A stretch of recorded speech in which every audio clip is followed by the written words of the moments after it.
You mop floors like that, new staff are getting sloppy, probably just maintenance helping out the night shift. A brown-haired woman in faded hospital scrubs silently cleaning the corridors of Walter Reed Medical Center. Nobody pays attention until she hears gunshots. The way she moves, that perfect tactical roll behind the nurse's station. Colonel Bradley walking down the hall freezes. His eyes widen. That movement, that precision. That's the combat form I lost contact with 15 years ago. Welcome to True Stories Zone. Before we dive into this incredible story of hidden courage, silent sacrifice, and the moment when a quiet hospital worker revealed a past that would shake an entire medical facility, tell me in the comments where you're watching from today. And if you believe stories like this deserve to be told, hit that subscribe button. Meet Rebecca Montgomery, 41 years old. Medium frame, brown hair pulled back in a practical ponytail, calm expression that never seems to change regardless of the chaos around her. At 5 feet 6 inches with a lean but athletic build that speaks of years of physical conditioning, she moves through the corridors of Walter Reed Medical Center with a quiet efficiency that has made her invisible to almost everyone who works there. Rebecca wakes up every morning at 4:30 a.m., her body still responding to the internal clock that was set during 15 years of military operations. Her small apartment in Arlington is sparse. A single bedroom, a kitchenette, and a living room that contains little more than a couch, a TV, and a bookshelf filled with medical textbooks that she reads during her off hours. What draws attention, if anyone had been there to see it, is the single-framed photograph on her nightstand. 7 soldiers in desert camouflage, standing in front of a helicopter in what was clearly a combat zone. Rebecca is on the far right, 20 pounds heavier with muscle, her hair shorter, wearing the distinctive maroon beret. The photo is labeled Alpha 7, Crimson Hawk, Somalia 2009. But that life ended 15 years ago in an explosion that was supposed to have killed everyone in the photograph. Officially, it did. Rebecca Montgomery died in that blast along with her 6 teammates, their deaths classified and their mission scrubbed from official records.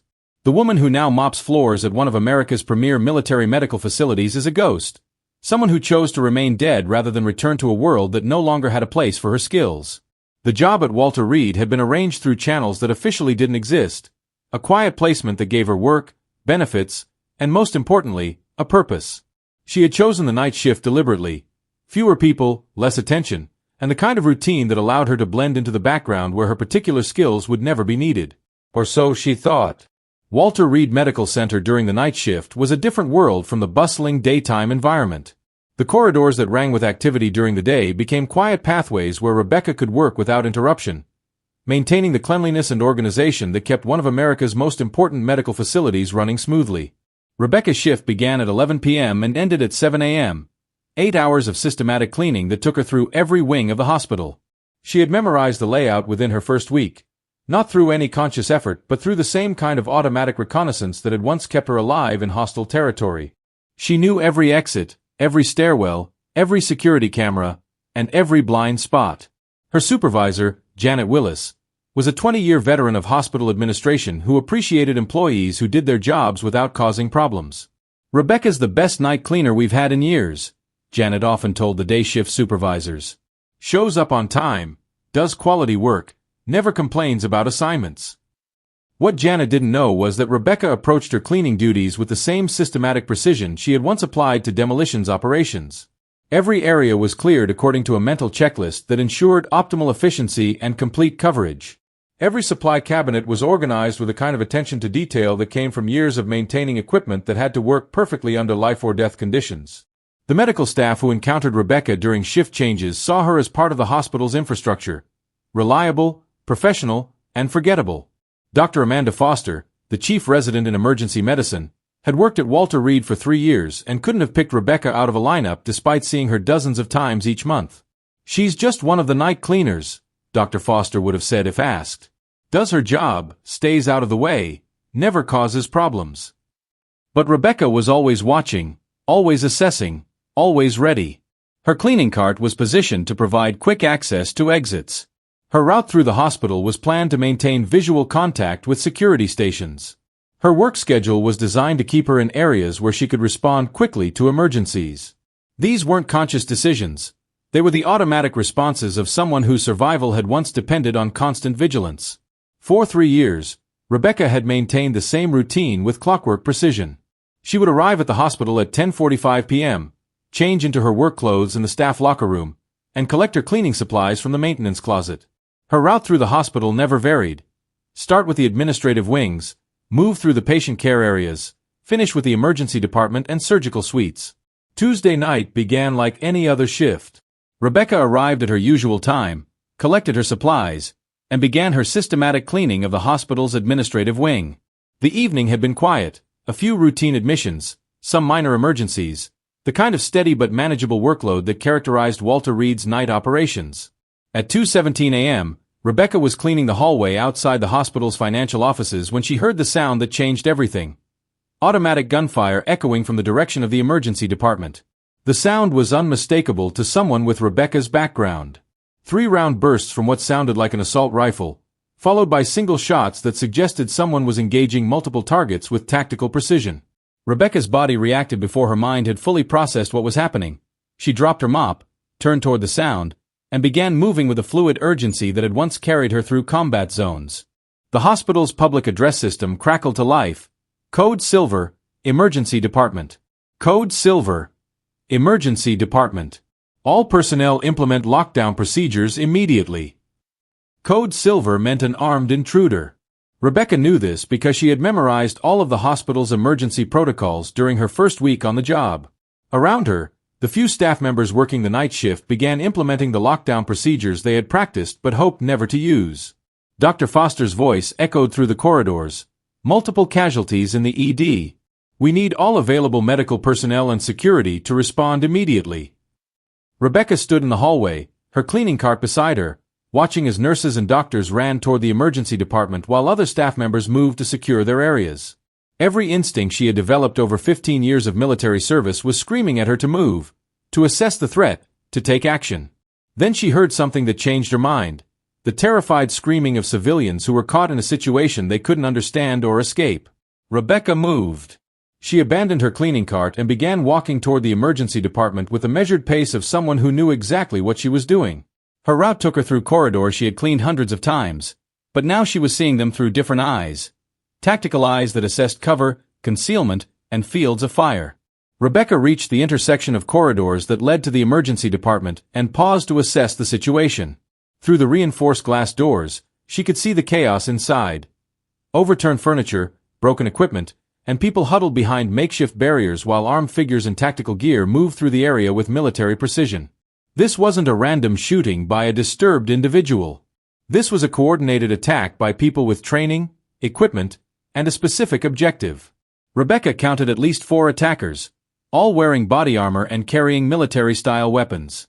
They were methodically moving through the emergency department, securing areas and controlling personnel with a kind of tactical discipline that suggested special operations background.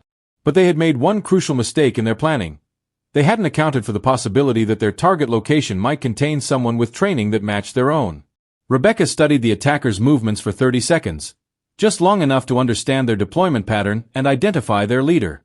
Then she did something that 3 years of cleaning floors had not prepared her for. She opened the emergency supply closet beside her, removed a fire extinguisher, and began planning an assault. The tactical situation was complex but not impossible. 4 armed attackers, unknown number of hostages, confined space with limited exit routes. Rebecca had faced worse odds in Somalia, but that had been with a full team and military-grade equipment. Tonight, she had a fire extinguisher and 15 years of experience. Rebecca moved to the emergency department side entrance, a door that was used primarily for staff access and was not visible from the main area where the attackers were operating. The door was locked, but Rebecca had maintenance access codes that she had memorized. She opened the door silently and slipped inside. The emergency department at night was a maze of equipment, furniture, and architectural features that provided both cover and concealment for someone who knew how to use them. Rebecca moved through the shadows along the wall, using her knowledge of the facility's layout to position herself where she could observe the attackers without being detected. What she saw confirmed her assessment.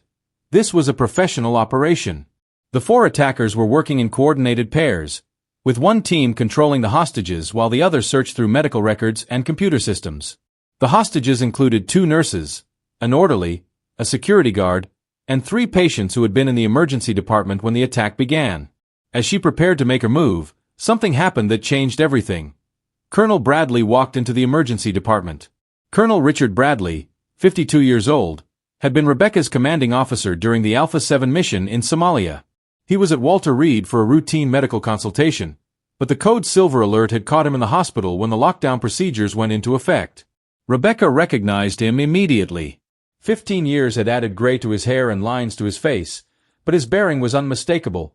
The confident stride, the alert eyes, the way he moved through space like someone accustomed to command. "I'm Colonel Bradley, U.S. Army Medical Command," he announced to the attackers. "I'm here to assist with casualty care if needed." Rebecca watched from her concealed position as the lead attacker turned toward Bradley. If Bradley could distract the attackers, it might give her the opening she needed. "Colonel, you need to join the others," the lead attacker said, gesturing toward the group of hostages. Bradley complied, moving slowly toward the waiting area. But as he walked, his eyes scanned the emergency department with systematic assessment. That's when their eyes met. Bradley was looking toward the triage desk when he saw movement in the shadows, a figure in hospital scrubs positioned behind cover. For a moment, his training told him it might be another attacker. Then the figure moved slightly, and Bradley saw her face. Rebecca Montgomery, Alpha 7, supposedly dead for 15 years. Bradley's expression didn't change, but Rebecca saw the recognition in his eyes. A slight nod told her that he understood the situation and was ready to coordinate whatever action she was planning. Rebecca and Bradley had worked together long enough to communicate without words. Using hand signals that were invisible to everyone except someone trained in special operations communication, Bradley indicated the positions and alert status of all 4 attackers. Rebecca responded with signals indicating her planned approach, distraction device, flanking movement, and systematic neutralization starting with the perimeter guard. The coordination was seamless and completely invisible to the attackers who had no reason to suspect that their tactical operation was being observed by 2 former special operations personnel. Rebecca made her move. Her attack began with a fire extinguisher, deployed not as a weapon but as a force multiplier. She activated the chemical discharge system and rolled the extinguisher toward the central area where 2 attackers were working at computer terminals. The sudden cloud of chemical fog created instant confusion and temporary visual impairment while masking her movement from concealment. As the attackers turned toward the unexpected distraction, Rebecca was already moving. Her first target was the perimeter guard, who was momentarily distracted by the commotion behind him. Rebecca approached from his blind spot using movement techniques that had once allowed her to eliminate sentries without alerting their partners. The guard went down silently, his weapon secured. The second attacker turned toward Rebecca's position just as Bradley made his move among the hostages. With practiced precision, Bradley neutralized the hostage guard while Rebecca engaged the remaining 2 attackers who were trying to respond to threats from multiple directions. The entire engagement lasted less than 90 seconds. When it was over, for attackers were unconscious or restrained, the hostages were safe, and the emergency department looked like the aftermath of a small explosion. Rebecca stood among the overturned furniture and scattered equipment, breathing calmly despite having just conducted her first combat operation in 15 years. That's when Colonel Bradley did something that changed Rebecca's life forever. "Sergeant Montgomery," Bradley said quietly, "it's good to see you alive." The words hit the emergency department like a physical force. Rebecca looked at her former commanding officer, seeing in his face the same mixture of relief, pride, and sorrow that she remembered from their last conversation 15 years ago. "Sir," she replied, automatically returning to the military bearing she had set aside when she picked up a mop instead of a rifle. Bradley turned to address the hostages and hospital staff who were now staring at both of them with expressions of confusion and growing realization. "This is Staff Sergeant Rebecca Montgomery, formerly of Alpha 7, United States Army Special Operations Command. She's one of the finest soldiers I've ever had the privilege to command." Dr. Foster, who had arrived with the hospital's emergency response team, looked back and forth between Bradley and Rebecca. "But she works in housekeeping." "No," Bradley said firmly. "She's a decorated combat veteran who chose to serve her country in a different way. And tonight, she saved all of your lives." Within minutes, the emergency department was filled with military police, FBI agents, and hospital administrators who wanted to understand what had happened and how a cleaning lady had single-handedly neutralized a coordinated terrorist attack. A young nurse approached Rebecca hesitantly. "Ma'am, that tattoo on your arm." Rebecca looked down at her left forearm, where her sleeve had been torn during the fight, revealing a red hawk wrapped around the code Alpha 7. That's for my team, Rebecca said quietly. 6 people who didn't make it home. The room went silent. A staff sergeant who had arrived with the military police stepped forward. Alpha 7. I thought that unit was lost in Somalia. It was, Rebecca replied. I'm the only one who survived. The investigation revealed that the 4 attackers were foreign intelligence operatives attempting to access medical records of high-ranking government officials. Their operation had been planned for months, with detailed intelligence about the hospital's security procedures and night shift staffing. What they hadn't planned for was encountering someone with Rebecca's background and capabilities. Agent Montgomery, FBI Special Agent Patricia Delacroix said during the debriefing, "Your actions tonight prevented what could have been a catastrophic intelligence breach." Rebecca nodded politely but seemed more interested in when she could return to her regular duties. Colonel Bradley had other plans. "Rebecca," he said after the formal debriefing, "I need to ask you something. Why are you really here? Why did you choose to work at Walter Reed instead of returning to active duty?"